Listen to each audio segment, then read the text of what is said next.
It's 25 degrees in Parowan, Utah. We're gonna get a taste of our first winter driving, and we couldn't forget. So you got to have all your essentials. We have our layers, we have our winter coats, we have our long pants, we have our winter gloves, we have our little scarf for our snow chains, we have our snow chains. And one of the things that you gotta have, and this doesn't seem like it makes sense, but it does, your windshield wiper fluid, because you're going to start going through it a lot more. Now, we're in Parowan, Utah. It's 25 degrees, and we are going to Denver, Colorado. It's going to take my whole 11-hour clock.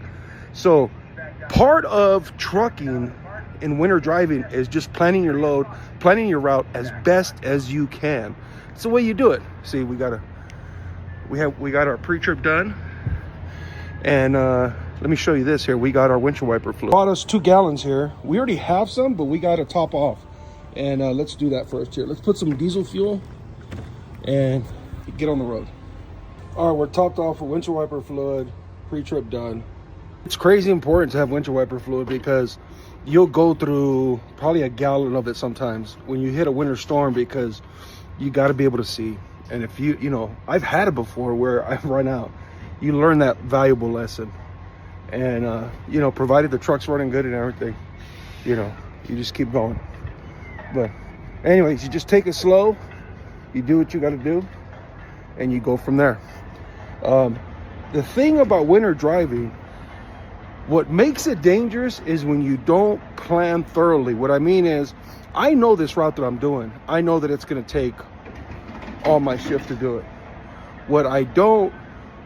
If I don't know that, you have to do more planning. I know where my 30-minute break's gonna be. I know where all this stuff's gonna be at. I know my area already. And so I done the maps.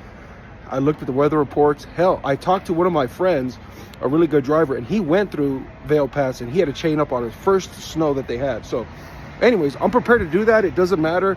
And the last thing I want to say about this whole deal, and I'll check in with you, it'll probably be another video.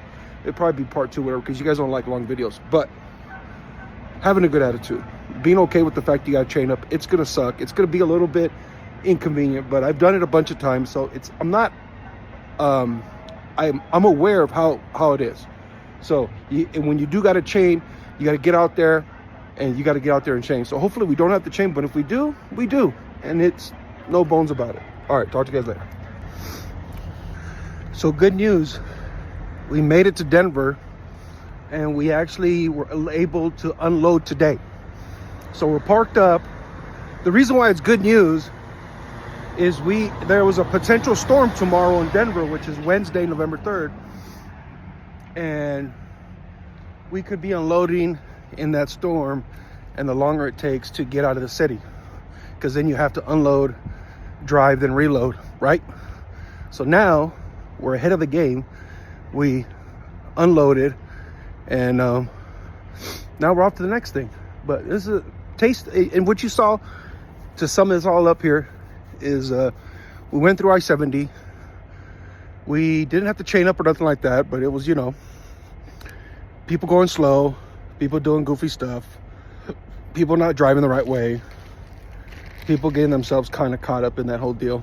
And you know, that's the whole thing about driving in bad weather, is you can drive as good as you want, but you can eventually get beat up by somebody that's not driving so good, or they're not experienced as driving in the winter.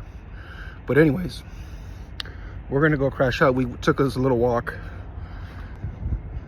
Good first driving in the snow. There we go. It wasn't really driving in the snow. The roads were clear. This doesn't really count. Kind of 50-50. We went through I-70 though, through Vail Pass, Eisenhower Tunnel, all that good stuff like that. It was good stuff. All right, talk to you guys later. Be safe out there, drivers.